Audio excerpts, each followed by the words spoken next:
Hello, friends, and thanks for tuning into Taste Radio, the #1 podcast for anyone building a business in food or beverage. I'm Ray Latif, the editor and producer of Taste Radio, and I'm with my co-hosts for this episode, John Craven, Jacqui Brugliera, and Mike Schneider. In this episode, we're joined by Babak Bina, the co-founder of Boston's BCB3 Hospitality Group. From fleeing revolutionary Iran to washing dishes at 13, Babak shares how a dedication to hospitality and passion for cultural cuisine fueled his journey to building some of the city's most celebrated restaurants. We had a fantastic meetup last week at Torchy's Tacos at their Escarpment location, which is pretty far south in Austin, further south than I think I realized. Mm-hmm. I think Escarpment is means middle of nowhere. It's not that far. But it was pretty close to Sovereign Flavors' new facility, Sovereign Flavors being a partner for the event and one of the leading flavor companies in America. And I was actually kind of happy. They were like, our new facility, our new manufacturing facility and R&D lab is only about 15 minutes away from the venue. And so when I sat down with David Ames for a conversation at the meetup, people were like, this is fantastic. I mean, we could just go over there right now and take a tour and sneak peek, and people seemed really receptive to that idea, actually. So it also wasn't too far away for that guy who parked his Lambo in two spaces to get there on a full tank of gas. So yeah, okay, yeah. There were some expensive cars. I mean, that was just amazing to have an event at Torchy's Tacos. I've been going to that place since it was a truck, and it was really good to hear you sit down with Mike and hear a bit about his journey. Yeah, Mike Ripka, the founder of Torchy's Tacos, has built a pretty impressive chain of restaurants, over 140 at this point, and more to come. Torchy's a great partner for the event, as well as Matriarch Wealth Management, as I mentioned, Sovereign Flavors, Better Sour, great to see Bella Hughes. Always. Skew, and Golden Key Ingredients. I sat down with Bella for a conversation, as well as Steven Santangelo from Matriarch, David Ames, as I mentioned, Andrea Hernandez, got the crowd going. Got the crowd going. She's the founder of Snack Shot. And of course, Michelle Breyer, the CMO of Skew. We're going to be featuring interviews, or those interviews in particular, at the end of May. Stay tuned for that. But yeah, in addition to those folks, loved seeing so many of the up-and-coming and emerging, founders of emerging brands based in the Austin area. Jimmy DeSico, obviously one of the co-founders of Super Coffee. Great to see him there. David Jacobowitz, who is the founder of Nebula Snacks. Did you get to try some of his? Yeah, that's come a long way. Those are great. And Christine Tran from Nuffs was there as well. Yeah, Christine, so great. Nuffs, what a fantastic brand. Loved seeing her there. I mean, just Hema Reddy, the founder and CEO of Wonder Eggs. I got to catch up with Hema. She's the best. Hema is the best. And, I think overall, I know we mentioned him last episode, Madhu Sharoff, who's the founder and CEO of Kimbala, which is a maker of chai, Jackie Stone from Afia, who is the CMO of Afia, Yassine Sibai, he's one of the co-founders of the brand. I've only mentioned a handful of people, but out of that entire group, it just felt like the number of awesome, really interesting, differentiated brands was fully on display at the event. Yeah, good stuff there. Yeah, the conversations were really good. Yeah, absolutely. So our next event will be in Chicago in August 16th, I think we have it down for. So stay tuned for more details on that. Now, some folks would probably say, hey, Ray, if the front man from Red Hot Chili Peppers in the 13th lead from that movie Point Break with Keanu Reeves. Everyone knows that movie. Wow. His name is Anthony Kiedis. If he were coming out with an RTD coffee company, that should be your lead for this episode, shouldn't it? What's the price point? Is it free? Because I hear he likes to give it away. Oh my goodness. Here we go. Number 2. I just, no, that I can't even classify that as a dad joke. That was just, that's weird. As my dear friend. I love the Chili Peppers, man. So I can do more Chili Peppers. As my dear friend, Tony Cataldo, who is born and bred in Boston, he would have said that's weird. That's wicked weird, kid. Yeah. Kid, that's weird.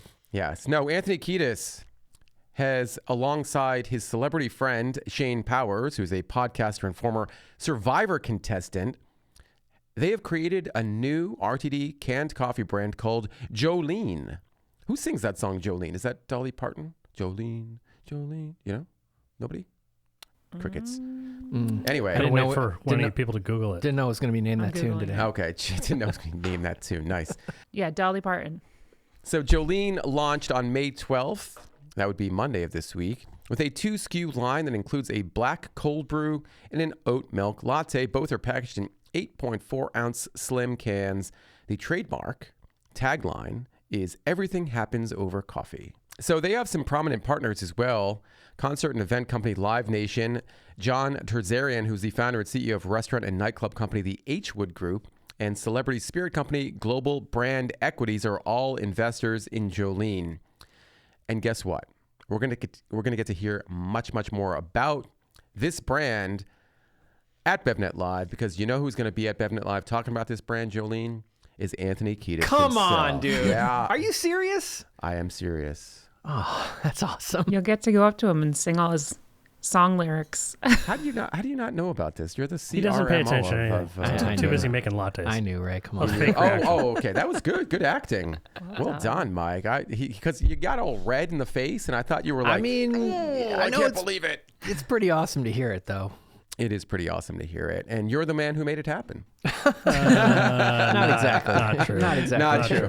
Not exactly. No, it's not. It's not true. But I think if you had your choice of making such things happen, then I mean, when I heard that it was happening, it's not like I was like, oh yeah, should we do that? Yeah. Well, I got to tell you, one of the guys who did make this happen is James Morrissey. He's the founder and CEO of Global Brand Equities. And I interviewed James a couple of years ago for Taste Radio, and he has worked with a lot of different celebrities and musicians to launch brands, including folks like Kevin Hart and A$AP Rocky. So if you want a little bit more insight into how that company works and its partnership with pretty prominent people, check out our interview on tasteradio.com. You can also access it on Spotify and Apple Podcasts and so on and so forth. Also, at BevNET Live, recently announced, this is very exciting news, Kurt Seidensticker, who is the founder of Vital Proteins. Vital Proteins was very famously sold to Nestle? Nestle is correct. Hey, well done, Jacqui. well done. He is also the founder of a new private equity firm called Starshot Ventures. He's going to be on stage at BevNET Live alongside the president of Olipop, Melvin Landis, no relation to our dear friend John Landis, both going to be on stage. I got to tell you, between Anthony Kiedis, Kurt Seidensticker, and Melvin Landis, I mean, just those three guys on their own, you would want to come and hear from them at BevNET Live and meet them at BevNET Live. I mean, we also have more, too. I know. We've been talking We've got Scout Brisson, and we've got Megan Jo Klein. We got so many great people on stage. Ralph Crowley. Oh, my gosh. From the Polar Company. Yeah. It's not really called the Polar Company, but you know what I'm talking about. It's not at all. What's it called then? Polar Beverages. Yeah, Polar Beverages. Geez, you guys are all on top of this. Hey, I should pay more We're attention. beverage people. We like to live edit you, Ray. Okay. I should say this. Look, if you're the founder of an emerging brand and you're looking at BevNET Live and you're thinking about the costs and so on and so forth, you have questions, let us know. Or Red Hot Chili Peppers puns. Yeah, Send that's them to ask@tasteradio.com. No, but if you do have questions, if you have some concerns about anything, just let us know. You can reach out to any one of us on LinkedIn. You can reach out to us on Instagram. You can send a note to ask@tasteradio.com, or Latif at BevNET.com, any of us, and we will try to answer those questions for you, help you out in any way we can. But just know that if you want to go and you're a little bit on the fence and you need a little bit of help, point in the right direction, reach out, talk to us. And no matter what stage you're at, there's always going to be someone there that's a stage or two ahead of you that you can talk to, that have been, in the trenches, been going through what you've been going through, and probably have answers to some of your questions right now. And we heard directly from the brands that that's what you want. So we try to get, a really nice cross-section of the industry there. I mean, if everybody wants to come, sure. If you want to get into Whole Foods and you want to talk to Whole Foods buyers, there is an opportunity to do that at the show. There will be several Whole Foods buyers at the event, and they are there for you. They're there to see you. They're not just there to hang out and hear the content on stage. Certainly, they're going to do some of that. They're there for that too. They're there for that too, but they're really there to meet and talk to founders, of interesting differentiated brands. And plus additional retailers. Yeah. Plus Circle K, Good Mart, and we have a couple more that we'll be adding. Ooh, exciting. Jacqui. I got to say this. I got to share this. So Brant Gers, who is on our brand team, he posted this on Slack. I'm just going to read it. Thought I'd share this great feedback that I got from a beverage brand founder on a call recently. He said, quote, attending BevNET Live was far more valuable than any Expo West show that I had been to. And quote, if I didn't go, I would never have been able to launch my brand successfully and have the progress I do now. I mean, that's from a... that was supposed to be a mic drop right after that. Oh, boom, yeah, sorry. There we go. So, yeah. Okay, on to slightly less positive news. Uh-oh. Slightly. Yeah, so, okay. So we had this headline story come out on May 7th, penned by our very own Shauna Golden. And the headline is, drumroll please, Mushroom Cloud. After $450 million invested, Meati, M-E-A-T-I, to sell for $4 million. Oh. Meati, if you recall, is a mycelium-based alt meat producer that was once valued at $650 million. And it's done. Well, it's not done. It was sold for $4 million. I don't know what the $4 million is for. Maybe for the brand name or trademark? I probably for the intellectual property, Remaining maybe for some assets. of the team, remaining assets, ACK hire some of the, it's called ACK hiring. I mean, the thing is this happens all the time. Whenever you see, Wait. What happens all the time? After $450 million invested, not common in CPG. It's not as common at that level, but in tech, certainly you see a lot of companies that they'll go insane in the investment and then they usually don't report on the number, though. That's kind of interesting that the number's been reported on. And I think this is a company that, Mike making a parallel to or comparison to tech is pretty relevant in that a lot of these kind of plant-based companies had really big R&D lifts that needed substantial funding. Right. And then there was the question, a secondary, maybe more important question of can they actually commercialize it in some reasonable amount of time? And, I think that's something that's been a struggle for that category. And I don't know, part of me wonders if we'll at some point see similar type stories in the non-alc world of companies doing massive R&D to, I don't know, make an NA wine that tastes exactly spot on, right? There's other places you could see that happening, but perhaps. But I mean, $450 million to create an NA wine.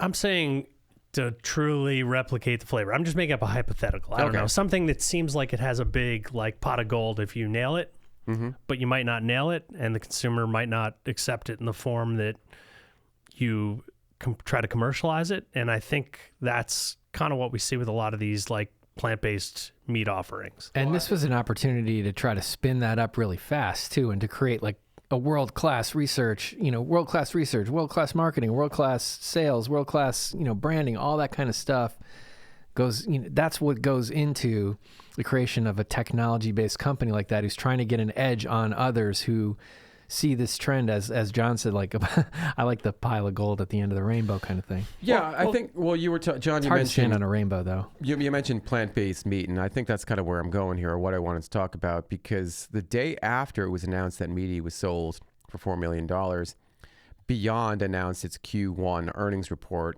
and despite the fact that they pulled in $100 million in new debt financing, the company had a bad quarter. Sales slipped 9.1% year over year, and there was an 11.2% decrease in volume. Net revenues, $68.7 million compared to $75.6 million in Q1 last year. And so my question is, this is certainly not the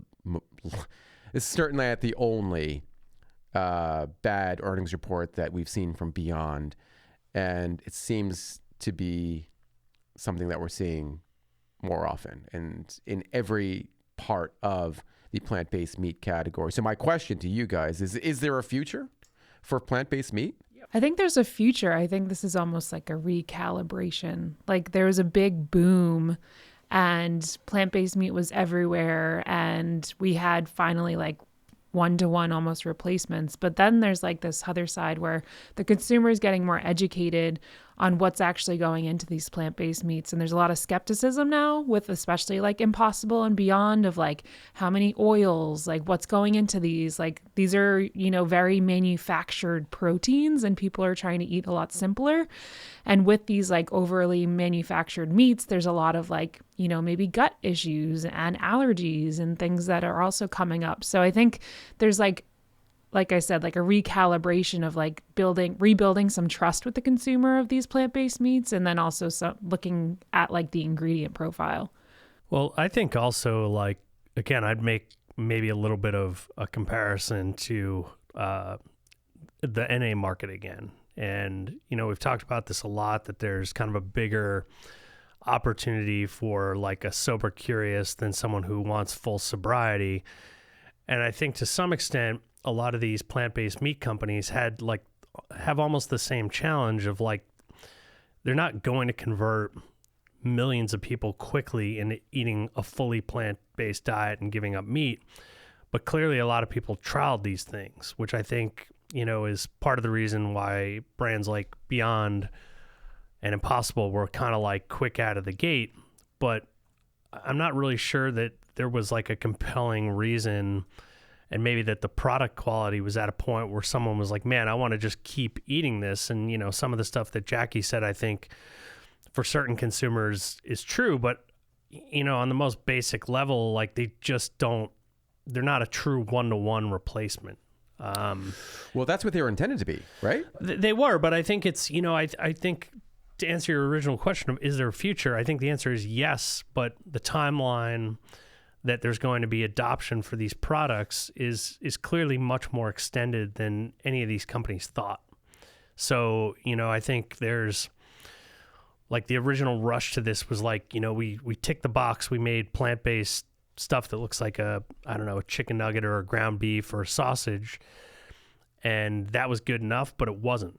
You know, like I think the product quality, there's still kind of like a gap there. I mean, I think the other question with it is, do consumers really want, like, or how many consumers really want something that is trying to look and taste like meat, as opposed to it just being, you know, there's plenty of ways to just eat plant-based without this stuff, right? There's also the whole idea of, you know, as much as we like to talk about how friendly the industry is and it's a big kumbaya, you know, once the meat people start to see the amount of money that's put into plant-based meats, the future of meat, yeah, of course they're going to fight back, and it's not going to cost them as much as all the R&D either to do a bunch of marketing campaigns. And, you know, you see a lot of trends like people healing their gut with juicy steaks and things of that nature that are pretty easy to just put into the marketplace to counter all of the alleged benefits. And then also the whole idea of, you know, as Jacqui was saying before, you know, just smearing all of the crazy processing and ingredients that go into plant-based meat, or the unnatural idea of growing it in a tube, you know, or something like that. I certainly hope and the best for these brands, you know, Beyond and Impossible. I think they definitely service a part of the market that wants an alternative to animal-based proteins, and for one reason or other, just, you know, people who don't eat meat but really love meat. I think it's, to going back to Jacqui's point, it's really a question about transparency, education, and whether or not they can convince consumers that this amalgamation of 16 ingredients is just as... I think what you just said there, the people who don't eat meat but really love meat. Yeah. I think that's just a small-ish kind of opportunity is what some of this is showing, at least for right now. You might be right. And I guess that's the biggest question for me, is all the research, all the data that pointed for an opportunity, huge, broad opportunity for plant-based meat when these companies launched in 2016, 2017, were they just completely off? I don't know, but I think I think times have sort of evolved, you know? I mean, I guess as someone with some vegetarians in their household, like, I don't know, at least in my world, they're not looking for stuff that looks like meat, you know? Like that might almost be like, I don't know, people who don't drink alcohol but really like alcohol. Like, you know, is that a thing? I don't know. But anyway, yeah, I think, you know, a lot has changed since these products launched and since they had large or long tail R&D cycles that were capital intensive. You know, their ability to, you know, on whatever point they take that money and start doing the R&D, develop a product that's for the tastes of, you know, I don't know, however many number of years it takes them to get to that point. That's a moving target. So I'm sure this is not the end for plant-based meat. It's just the retrenching, right? So anyway. Well, stay tuned for much more coverage about plant-based meat, including companies like Beyond and Impossible on Nosh.com. If you want all the details, you got to be an insider. Go to Taste. Well, I don't think you can go to tasteradio.com/insider. I don't think you can. You can now. You can now. Yep. Go to tasteradio.com. I'll make it happen. /insider. You can go to Nosh.com/insider or BevNET.com/insider. Okay. Switching gears completely. I got some gin. Oh, yeah, you do. I got some gin here. This is the Botanist. There The it Botanist, a brand That's of a nice looking Islay bottle. dry gin, is forged from island botanicals, distilled from 100% grain-neutral spirits. It was conceived, distilled, and handcrafted on the Isle of Islay. Where is Islay, John Craven? Scotland. Scotland. Do they play pickleball in Scotland? I wonder. I'm not sure, but I'm asking that question because the Botanist gin Oh, man, what is this? Whoa. is the official Whoa, gin wait of a minute. pickleball. They sent Prince pickleball stuff? Calm down. Are you calm kidding me? down. With the holster for the Botanist, which shows how serious I'm of a gonna rip sport into this pickleball is. right Anyway. Hold on. The Botanist, which is the official gin of pickleball, has partnered with Prince. Prince is the icon, well-known brand. I was going to say, not Prince the... Not Prince. Oh. Wait, what was he? Artist? artist? The artist formerly named noticed? as Prince, yeah. R.I.P. Right. So Prince, the best. you know Prince because they are a maker of tennis gear, very well-known Well, brand. paddle sports in general. They're really big Yes. into paddles and rackets. Yes. And so Botanist and Prince have a drink and sip collection that is a celebration of iconic 90s sportswear with a modern twist, including a custom pickleball tote, paddle, and balls. And so Are you Pretty- kidding Here we me? have, yes. Prince pickleball? Let me you see got that. these paddle Wow. balls, paddle rackets. Is that what you call them? These you're not having. Pickle They're just rackets? I just want to see it right. If these are So All those right, are supposed and John- to go with the Botanist? all right. This is crazy. These Yeah, are no. This is the bag that you use to play pickleball, and then inside or outside the bag, you've got this So great just little bring pocket. a whole bottle of You Botanist. just need a to whole mix cocktails 750 of... courtside? You got a no, it's holster. just shots of gin. that's pretty Straight good from the quality bottle. stuff there. It is pretty high quality stuff, Yeah. and it's pretty fantastic stuff, I would say. And you can go to prince.thebotanist.com to get your Dink-Tinis set. I'm sorry, Dink-Tinis set, not drink. Dink. God. Dink-Tinis set. Dink-Tinis set. Nice. It's a strange collaboration. Yes. All right. Now John has. Yeah. Okay, I've click. got two things Look. that you love Wait. dearly. We were chomping at the bit In- to get in to one this next bag. product. Perhaps the weirdest product we've had What in the- 2025. What the Utz? This is the Utz lemonade Utz flavored. lemonade, of course, yeah. No, naturally and artificially flavored with other natural flavors. That is the worst disclaimer, Yeah. by the way. Yeah. I hate that that's all over The everything. natural and artificial flavors With need to other be natural flavored flavors, just in with other case natural you missed the flavors. first part. Some lawyer decided we need to really be Because redundant. they were flavoring the flavor with flavor. But I get anyway, it. this is a collaboration with Alex's Lemonade Stand. which is a brand of lemonade. Yes, you got it. Yes. It wasn't obvious from the name. It's not. You could think Alex's Lemonade Stand sounds like a charity. I'm going to let I think it is, you, actually. Ray, I'm not going to touch. come on. No. I just opened the bag. Ray, It you has gotta taste artificial it. It's a virgin flavors. bag here. I don't have enough. I just You just hand sanitize. no. so I'm don't, about to don't say you sneeze, and I don't can't. want to sneeze directly into the bag. Oh my so. God, we don't care. I mean, yeah. Doesn't kill you, makes you stronger. All right. I guess, Mike, will you indulge in some Sure, why not? lemonade potato chips here? Oh boy. That's me. Okay, so how does it taste, John Just a Craven? hint of lemon or? Sweet. Oh, Sweet. okay. Getting all those artificial flavors. Getting the artificial lemon Oh flavor. my God, that is weird. I mean, Lemon potato. I don't know. Could you crush Nothing? like a whole bag of it or? I'd rather have barbecue chips. Well, that's They taste like barbecue chips without the kick. oh, what? They've got like the sweetness of barbecue chips and Yeah. some of the the citrus quality of that's in barbecue sauce. Needs the naturally and artificially with other natural flavors mesquite flavor. Okay, all right. Yeah. No offense to Utz. I actually The other natural flavor should be mesquite. Yes. I love Utz. Great brand. I This is don't weird. know. This is very. I Strange. mean, look, I will say in Let's put this away. collaborations of salty snacks that we've tried, lemonade definitely one of the less offensive flavors we've had. Okay. Can we talk Not about? bad. Okay, we talked about plant-based meat. Can we talk about animal-based? Meat-based meat? Yeah. Yes. So the new Primal, a maker of meat jerky and meat snacks, has just released a new rotisserie seasoned chicken stick.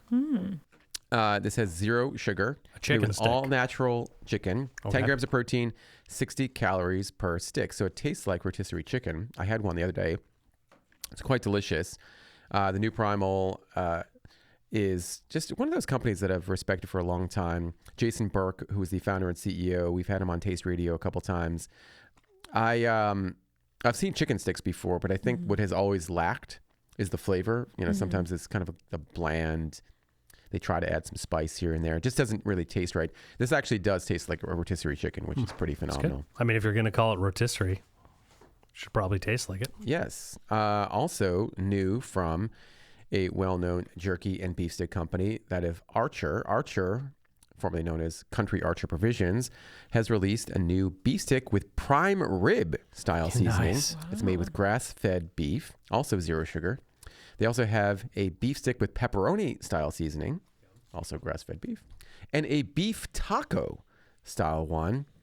Guess what? Also made with grass-fed beef. So excited. I mean, talk about a fast-growing, booming category. Meat sticks seems to be on fire and shows no signs of slowing down. All I about think that protein. We all about tried that a protein. great one at the Austin event, but I'm saving that one for when hopefully they're going to send some. So we'll save it for a tasting on the show. I like that. I like that tease. Great. Yeah. Speaking of Austin, the founder of Kesho showed up at our office the other day for the Startup CPG event with Cambridge Naturals, Startup CPG grocery run event. Kesho is at our spelled office. Kesho. Kesho. The founder is Liang Wang. And she has many, many different SKUs of delicious chocolates, tea flavors like matcha. I've got guava lime here, porcini, hojicha, which is a white chocolate, which we argued a little bit about whether white chocolate is or is not chocolate. And also, Ray, your favorite, lamb skewer. Oh, Lamb skewer. skewer? Lamb skewer chocolate. Chocolate? You Yeah. trying Is it? there meat in it? It's got goat milk in it. That's kind of, I Go don't know. Come on. Go for it, John Craven.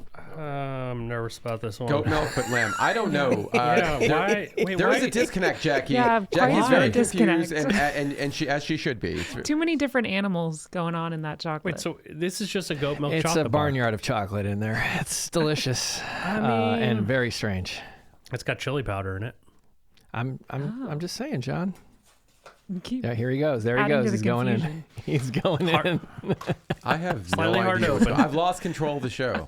I don't know what's going on here. Can we please get back? Jacqui, what do you got over John's there? eating it. We're going to come Hold back to on. him because he's got food in his mouth. Yum. Yeah, There you go, I'll get us back because- on track over here. Thank you. I have some beverages, and the first one is AVSOME, AVSOME, and this is a line of avocado seed tea, which I don't think I've ever seen an avocado seed tea, but it claims that it has a bunch of different benefits. I was Googling it to try and figure out more, but yeah, really interesting. It's a whole line of avocado seed tea. They have hibiscus berry. They have lemon. They have a bunch of different flavors. I think in general, they could maybe help the Hey, Jacqui. consumer a bit with the You know where you avocado can meet the seed oil? founder of AVSOME? Where? At BevNet Live, because Whoa. they will be in the new beverage showdown. Okay, you're revealing too much. Yeah, That's all I'm you not can supposed to reveal. say You're not that. supposed to talk about that Talk about yet. that yet? Jeez. No, it's fine. It's fine. It's Cut fine. it then. No, we're going to leave can that cut in. it If if you We're want. gonna cut Mike entirely, Joe. Joe, cut me out of the Well, show. Let's see. Let's see what no. happens. Just replace him with static. It'll be more useful. We're going to reveal the other 11 semifinalists in due time. Can I call out one more lemonade product Yeah, here? please do. I mean, it's kind of weird that I was drinking Oh, God. a lemonade beverage with lemonade chips, but this is the new hop water iced tea and lemonade. I mean, it's basically like a half and half with a little hops to it, which is, I don't know, not a combo that you would think would work, but Yeah. it does. Nice. It's tasty. I like it. Nicely done, hop water. Very good. How was the lamb chocolate, by the way? There's no lamb in it. No skewer.